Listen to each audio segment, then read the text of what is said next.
leave it there. Hello everybody, how's things?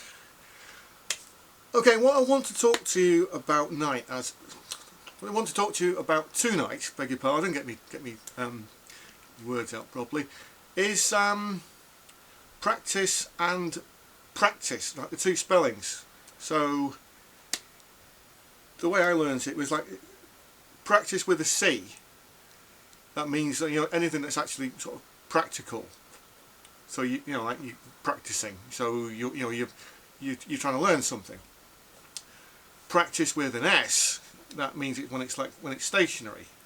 So like a doctor's practice, or a lawyer, or various professional people. They set up in practice. But I think that really, this is what I found. I've been thinking about this a lot. Is that the more you get into the instrument, and the more you immerse yourself into music and its heritage and its traditions, it actually does become like a practice, like a doctor's practice, or like a lawyer's practice. For example, I'm not sure if you've ever seen like some of those sort of Grey's Anatomy episodes, like especially like the earlier ones, when Sandra Oh was in it. That's really when I used to watch it. I've seen some of the more recent stuff, but I sort of preferred when it was starting out. Those like young doctors training to be surgeons, and they'd be on different rotations, and each time they'd be like learning like different cases, and then as they become more specialised, you find that like certain types of like medical conditions will come up more often, and some of them would be more rare, so you'd be more specialised. So as you're actually learning, you're doing these rotations, so you figure out like how, like certain organs, certain parts of the body. Matrix. No, let's not go down that route. But certain, say like the heart or the lungs. You'd actually understand how they are related to, the other like functions in your body, like the brain as well. How that's related to like your respiration. If you're not getting enough oxygen, of course, then you end up having a stroke, or whatever. You're not getting enough blood supply to your brain, and so. Is your heartbeat regular? Is it irregular? Is your blood pressure normal? Blah blah blah blah blah. So you find that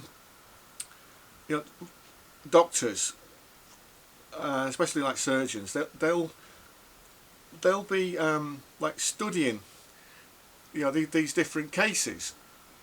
They'll actually actually go out and research things,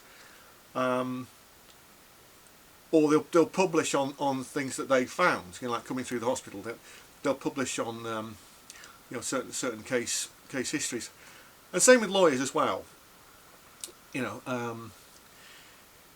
So you'll find that in England, I mean they're called barristers, not attorneys, but the people who are like in court, but they wear like the gown and the wig in England as well, and you'll find that before they actually become like a fully fledged barrister, they'll have to learn like case law about like certain things. For example, let's say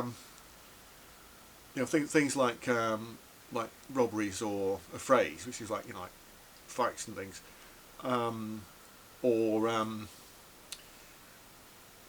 let's say like copyright law, or depending on how specialised you get. So there's all going to be all different. Again, as they're training, they'll be doing like different rotations, and they'll pick up on this stuff, and then things like family law as well. but yeah, but as they're doing these different rotations, they'll pick up on these different things and then become more specialised, and they'll either publish or they'll actually go down like the library and find out about these cases, or and have these books that they carry around with them as well. There'll be there'll be examples of certain rulings, etc., etc. So why is that important to like musicians? And well, in a way, we should be looking. I think that the best way of learning is looking at it in a similar light, a similar perspective. That way, you're not going to overly confuse yourself, and you're not going to take on more than you can actually handle. So say for example, you want to learn like the Dorian mode, right? Okay, well, what's the Dorian mode? Okay, well, so key C major, Dorian mode is just that. But by itself, that doesn't tell you very much. So what we want to be doing then is like perhaps finding a load of songs which are written based on Dorian mode. Okay, what chords are in the Dorian mode? What sort of heritage do we have for those? Are we looking at like folky type songs? Are we looking at in classical music? Are we looking in jazz? Okay, so then we got like different areas that we can actually go into, and then we start getting a bit more specialised ourselves. So like in folk music, we start looking at there's a lot of like English and Scottish, Irish, Welsh folk song. Even before we start getting into European stuff, we have got these this tradition of songs, and you find that it's like some of the leading British composers, like Vaughan Williams and Benjamin Britten, they would actually just actively go around and just track down folk songs, so they have that knowledge base to build on, so that they can actually just call upon them and just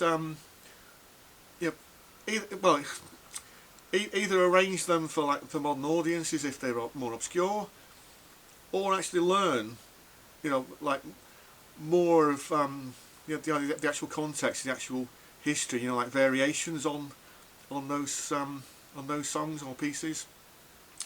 Of course, in a jazz context, you're then getting into things like, well, using a Dorian mode in relation to certain chords. So you find that, especially like in bebop, etc., there'll be a tradition of improvising over certain chord changes associated with certain standards, which is hence things like the real book. Whether the real book actually exists or whether it's just this mythical book which is talked about amongst jazz aficionados, and so on. And then things like chords. What do you know about chords? So we can, well, typically root third and fifth, right? Okay, well, root major or minor third, fifth, and then we got is it a flat five or is it a sharp five? Is the third in there at all? Then we start getting extensions. Is it dominant seven or a major seven? And again, down to the actual context of these things. Say somebody like C major chord. Okay, right. Sorry, C major 7. But that's not the only way I can play C major 7. I can play like that. Yeah?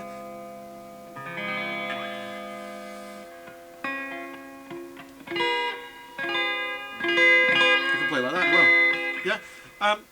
So I could be looking into like different ways of playing that chord. And how I would do it would be I'd be tracking down places where if I'm a guitarist, where certain guitarists have used like different grips. What grips are they using to play those chords? Are they playing inversions? That is where it's not necessarily playing root third fifth. You might be playing root fifth third, or you might you might be missing some of those notes out. Things like sort of sixths as well. Now, like, you know, for country guitarists,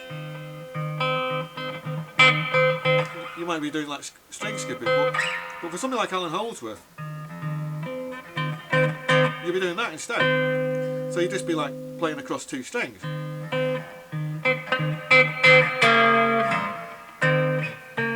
Yeah, you know. So again, you'd be like looking into actual context of that.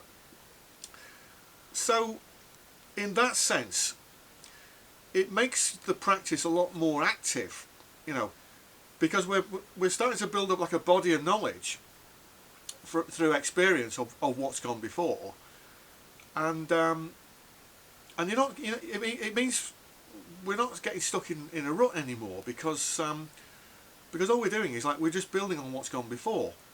You know, if we find ourselves being stuck in a rut, if we're just like just playing like over the same exercises, you know, every day. All right, well, I'm going to do an hour's worth of this. I'm going to do an hour's worth of, oh gosh, this exercise. Then all you're doing, you're just being a robot, you know, and it's not going in, you know. All right, it might be going in here, but it's going straight out again. It's not. You're not actually assimilating it. You're not actually doing anything with it. So so I hope this has been insightful.